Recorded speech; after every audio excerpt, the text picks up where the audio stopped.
Fáilte. Welcome to the Village Oak Tree. I'm your host, Terrance Ó Domhnaill. Thank you for joining me again this week. What a week. Between the massive cold and snow ice storm and the execution-style murder last Saturday by ICE in Minneapolis, I picked out some news stories and independent op-eds from around the world this week that I'm going to try and help make some sense out of. At this point, I've lost all respect for the U.S. government now, and the sooner Trump is gone, the sooner the world can start breathing normally again.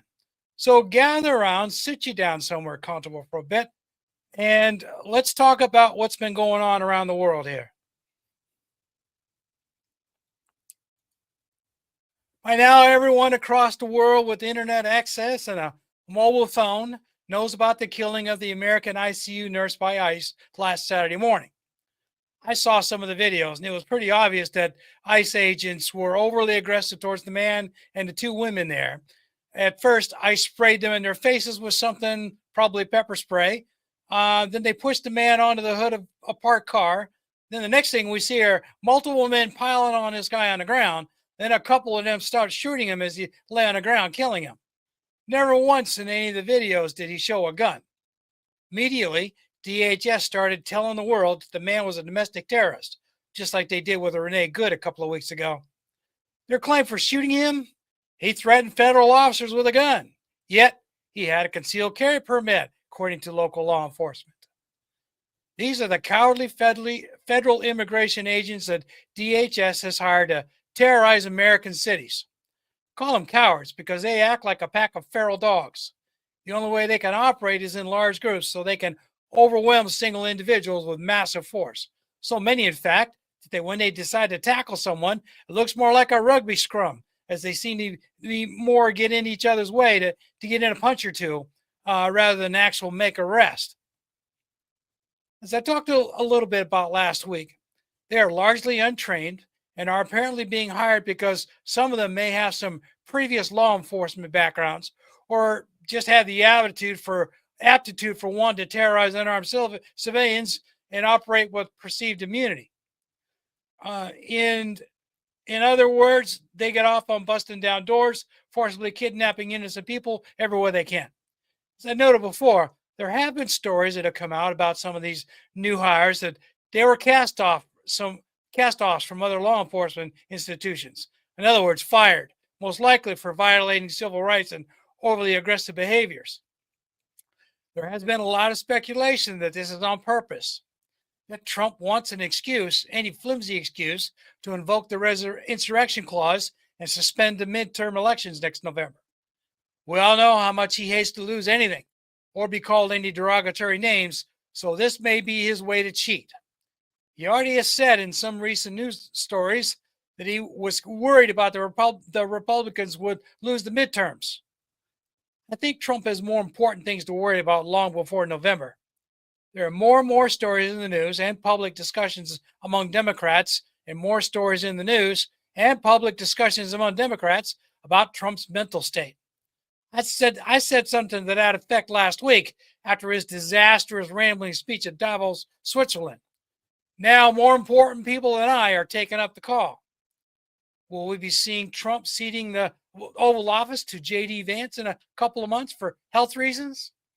Everyone who can see what's going on knows that the Congress and cabinet ministers will never allow anyone to use the 25th Amendment to remove him. So, how would that go? Well, Trump would fight it, obviously. It would be very ugly, and the reputation of the United States to the rest of the world would take another huge hit. The economy would take a nosedive until someone could step in and sort things out. The real issue would be who's actually going to take the reins. Would J.D. Vance accept just being a figurehead like Trump is now? Or would he actually try to be president? Again, for most people in the know, Stephen Miller and Russell Vought are currently running the U.S. for all intents and purposes right now. So you know they would fight to keep their current agenda going. Would Trump try to use the active duty military to try and stay in power? He can try, but, and there is a but, if Trump is escorted out for health reasons, the military will follow the orders of the next in line commander-in-chief, which would be J.D. Vance. Let's talk about the U.S. military duty for active duty for a couple of minutes. Some of you know I'm former active duty U.S. military. I retired back in late 2004 after nearly 25 years of active duty and active reserve service. Since then, there have been a lot of changes in the U.S. military, everything from different uniforms to new physical training policies and a host of other things since I left. One of the more startling things I've learned over the last 20 some years since I left is a continued emphasis on the use of America's elite warrior class to do pretty much everything when it comes to force protection across the world.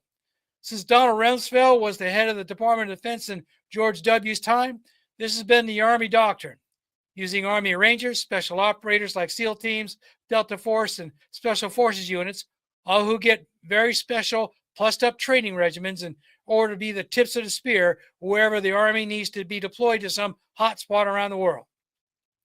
And once things are settled down, the Pentagon sends in the regular infantry and logistics units to set up forward operating bases and larger installations where they can stand guard and go out occasionally when some high-ranking officer or suit from the State Department wants to tour an area for a photo op. I say this from my own personal experience, and any veteran who has ever deployed to a war zone knows what I'm talking about. How many hours have we had to pull perimeter security after all special operators finish their operations they can't talk about?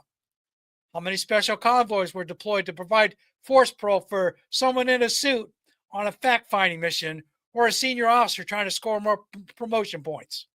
I know. There have been quite a few airborne infantry and regular infantry units who have gone out on convoy missions and recon missions in the hotspots of Afghanistan and Iraq back in the day. This is not meant to take away anything from these brave young men and women, some who made the ultimate sacrifice for just doing their duty. I went to the Middle East on 4 different deployments myself from between 1983 through 2002. And that was just in the Middle East. I also went on 4 other deployments to other places around the world in my career. I have 2 sons who also deployed to Afghanistan and Iraq during the 20-year wars of Bush, Obama, Trump, and Biden. The one thing I've noticed since I retired is the lower standard of training. I've heard of and talked to NCOs and junior enlisted in the years since I left about the higher rate of discipline issues, lack of enforcement, or the lower power pettiness of some over stupid stuff that NCOs used to handle on their own, mostly out of boredom. In other words, there's not enough real work for all these service members to do to keep them out of trouble. Then there's the actual war training that they're apparently failing miserably in. I heard about this a while back, but I dismissed it, mostly because of my own military bias. But after reading another news story from Europe last weekend supporting what I had heard previously, this is too hard to ignore. In the story I found from Europe, the US and Finland recently completed some winter war games where the Finnish army reservists were designated as the bad guys, probably to simulate Russian soldiers, and they rolled up the US troops so badly in every simulation that the Finnish commanders had to tell their troops to take it easy on the hapless Yanks so as not to make them feel so bad. The Americans were spanked hard in the field and were embarrassed. You'll never hear about this in the US or Western European news media because the reputation of the American military needs to be kept intact at all costs. But it's making all the rounds and over in Europe and European social media. I have heard similar stories from Germany and Poland as well in years past. I have my own bad experiences of participating in war game training that I considered abject failures from the top on down when I was an Army reservist. I chalked it up to how the active duty component always looked down on the reserve component and kept most of the logistical and training resources for the active duty units. Now I see that there's a lack of real world training happening with the active duty troops as well, because the resources are probably going to the Special Forces commands. With a near $1 trillion a year defense budget, you'd think there'd be enough money to go around for everyone, but apparently not. Or most likely, that money is going to pay for shiny new toys and not to training for the regular military. How many of you have heard about the aircraft carrier on deployment with major sewage problems that has literally brought the huge ship to a near standstill? This carrier is one of the newest in the fleet, so they're saying. If you didn't hear about this, don't be surprised. This is not something the Pentagon wants people around the world to know about. So imagine this. What if Trump were to deploy active duty troops, such as a couple of battalions from the 11th Airborne Division out of Alaska? Trump says they're airborne units, so they're probably from the 2nd Infantry Brigade Combat Team. He could just as well have called up units from the 10th Mountain Division from Fort Drum, New York, but they're not designated as an airborne division, so Trump probably considers them a lesser elite unit. Airborne sounds a lot cooler to the uneducated. They're supposedly trained for winter combat operations, which is why Trump selected them to deploy to Minnesota in the middle of the winter. They're not trained in any way for police operations, like military police, or crowd control, like civil military affairs personnel. That's an MOS and Special Operations Division, or anything similar. They're trained for one thing only: deploying to a winter war hot zone and engaging enemy troops when they get there. Are they going to be able to tell a difference in a split second between a peaceful protester or someone who may look like they have some sort of a weapon, like a mobile phone, for instance? The answer is no. They're not trained for that. Anyone that has something in their hands will become a potential enemy combatant. Add into that a mix of real-world combat training, a lack of real-world combat training experience, and you have a perfect storm. If you think the shootings of Renee Good and Alex Preddy were outrageous, wait until we hear about some Army PFC or specialist who gets scared, forgets his minimal restraint training in the heat of the moment, and opens fire on a crowd of protesters with mobile phones in their hands, or journalists with professional cameras filming on the police line perimeters. Or, if what I'm reading about in the European news is correct, these young soldiers may not have much more training and experience than the current crop of ICE agents when it comes to combat training, much less standing perimeter guard in an active civilian hot zone. There's one thing I learned when I was on active duty: there's no substitution for actual real world training. You can train all day, every day on safe training grounds in the US. But when it comes to actual real world field experience, there's only one way to get it, and that's actually being out there on the front line somewhere, dealing with the elements and being fired on by enemy combatants, even if they're not actually firing live rounds, such as training with NATO allies on their turf. The answer to that is spending more money on troop training, such as sending them overseas to learn from better trained troops, like the Finns, for example, instead of financing the next generation of military technology from some R&D center back in the US. All of the expensive military toys in the world won't replace boots on the ground when the fighting starts. Just ask the Ukrainians. But as any Army grunt will tell you, the suits that control the purse strings have never, nor will they ever, spend one day away from their comfy offices and fancy houses and wealthy upscale neighborhoods to see for themselves the lack of on the ground infantry training that's needed to be able to fight another well-trained military. Most of that training these days is reserved for the Special Operations Division, who are burnt out from multiple deployments to combat zones time and time and again since 2001, while the regular infantry units remain behind outposts around the world, pulling boring guard duty and training on U.S. soil in managed training environments set up by people who have rarely, if ever, deployed to combat zones or fought well-trained enemy soldiers on the ground. Fighting largely unorganized jihadists, militias, who only have AKs, Russian mortars, and grenades to fight with, and the occasional rocket launchers, doesn't count when going up against battle-hardened, well-equipped troops, such as the Russians, Finns, Poles, Germans, Danes, French, and even the tiny UK Army. In the US, there are states with gun laws that allow citizens to purchase guns and are allowed by law to shoot unidentified people who try to break into their homes. There are a lot of well-trained, experienced Americans who wouldn't hesitate to shoot an unidentified aggressor forcibly coming through their front door, such as an unidentified ICE agent.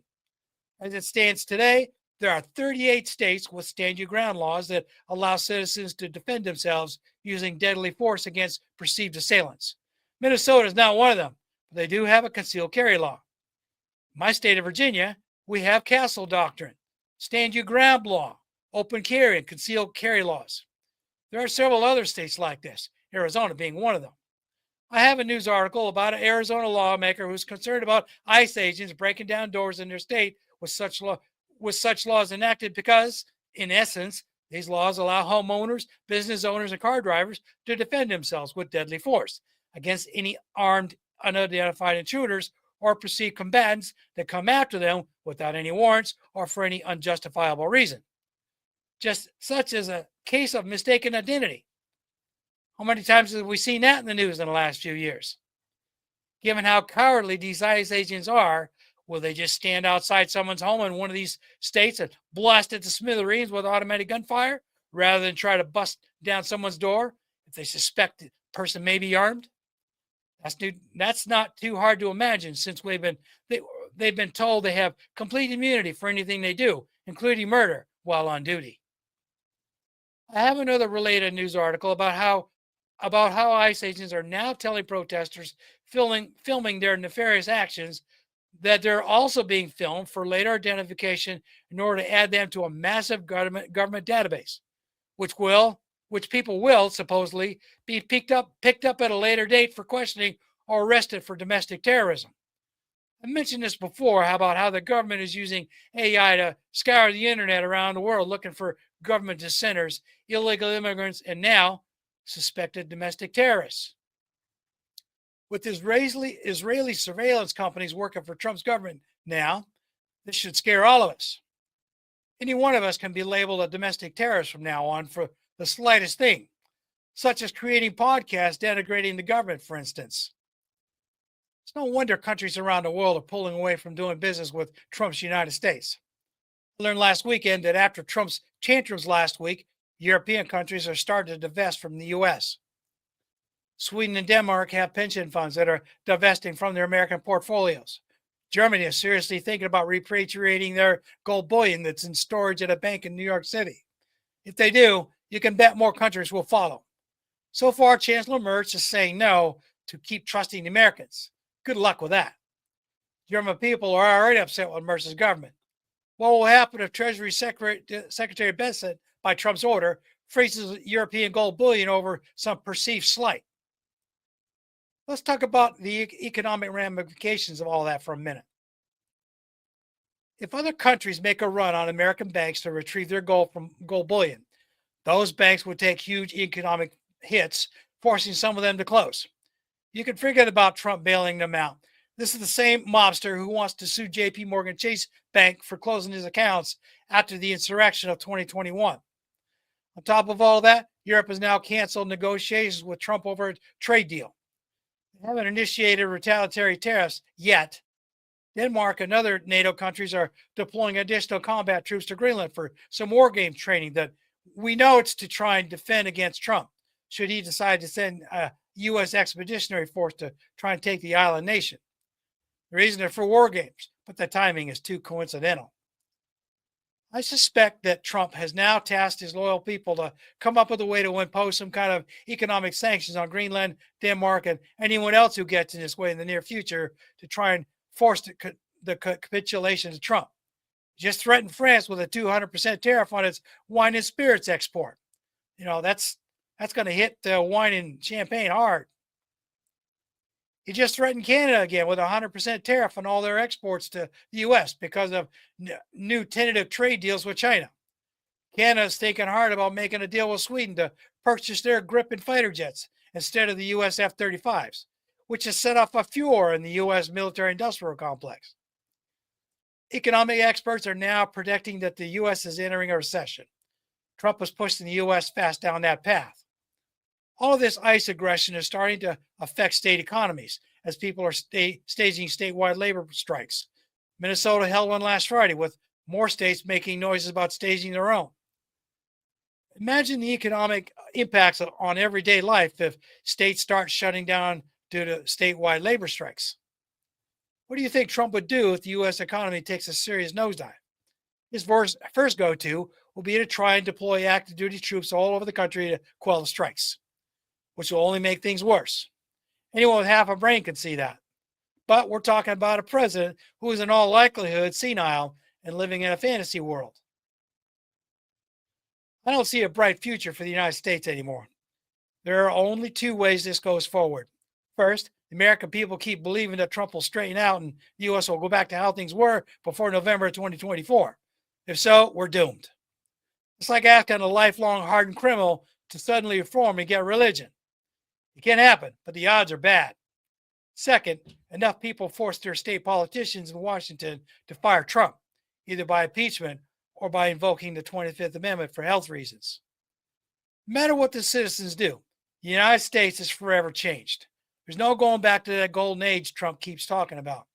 The trust and reputation of the United States with regard to the rest of the world has now been severely diminished and will take many, many years to repair. But like all large patches, they stand out as a reminder to all who see it.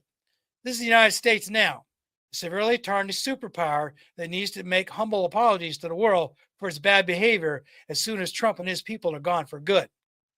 The longer Trump is in charge of the U.S. government, the more damage he will do, because it's obvious that he has no idea what he's doing. He needs to go as soon as possible before the damage is so severe that the U.S. economy crashes hard and takes nearly everyone else around the world with them. Some of us have studied world history. We know how this story could turn out. When the world plunges into a global recession, wars tend to break out, worse than they are now, and expand across continental regions, much like what happened in the 1930s. I'll leave you with this question. Do you think Trump will remain in office long enough to get what he wants? Will he do what Adolf Hitler did and continue to invade and take over more countries on his own say-so? Are Venezuela and Greenland just the start of his thoughts of world conquest? His latest announcement of the Board of Peace with $1 billion buy-in for a permanent seat has a lot of people saying it's outright extortion, and it looks like it's a plan for Trump to bypass the United Nations for his own personal gain. When I return from my break, I want to show you a short video by that Chris has posted last weekend, right after the killing of Alex Preddy, instead of reading a chapter of the Priest this week, to help point out where the U.S. is right now in its geopolitics. All right, so let me take my commercial break, and I'll be right back. During this break, I want to take a couple of minutes to explain how you can support this podcast through my website at www.crownofbia.com. First, let me say, I don't initially paywall my public podcasts and articles, but I do accept donations of any amount in most currencies using the donation page on my website, which viewers can visit using the QR code shown here. The website is also listed in the banner at the bottom of your screen, if you don't like QR codes. If you're listening to the audio podcast, use the link in the podcast description. Once past the intro page, the homepage has a little more information about me and a Google Translator. On the menu bar at the top, there's a blog section where I write about what I'm doing and thinking about with a more personal viewpoint. Here I can say what I want, not have to worry about being censored by the tech companies. The photography section, where I'm currently displaying old photos of my misadventures from around the world in my younger days. An online store with product catalogs listing my own and my youngest son's authored books, plus digital wildlife and landscape photos from around the United States. There's also another page's drop-down menu with links to my podcast page, author's bio, and the donation page. If there are any questions, I've set up several methods for visitors to reach out to me directly, whether by social media or by direct email using the contact page. I hope people watching or listening to this podcast or reading this commentary will take a moment and come visit with me at crownofbia.com. I might even have something you like, and you'll want to come back for more. Sláinte. Welcome back. All right, so let me pull up this article here for you, and I'll do like I always do. I'm gonna go full screen. Now let me walk over here and let me just play this video for you. The murders of unarmed civilians on the streets of Minneapolis, including the killing of the intensive care nurse Alex Jeffrey Preddy, would not come as a shock to Iraqis in Fallujah or Afghans in Helmand province. They were terrorized by heavily armed American execution squads for decades. It would not come as a shock to any of the students I teach in the New Jersey prison system. Militarized police in poor urban neighborhoods kick down doors without warrants and kill with the same impunity and lack of accountability. What the rest of us are facing now is what Aimé Césaire called imperial boomerang. Empires, when they decay, employ the savage forms of control on those they subjugate abroad or those demonized by the wider society in the name of law and order on the homeland. tyranny Athens imposed on others, Thucydides noted, it finally, with the collapse of Athenian democracy, imposed on itself. But before we became victims of state terror, we were accomplices. Before we expressed moral outrage at the indiscriminate taking of innocent lives, we tolerated and often celebrated the same Gestapo tactics, as long as they were directed at those who lived in the nations we occupied or poor people of color. We sowed the wind. Now we will reap the whirlwind. The machinery of terror perfected on those we abandoned and betrayed, including the Palestinians in Gaza, is ready for us.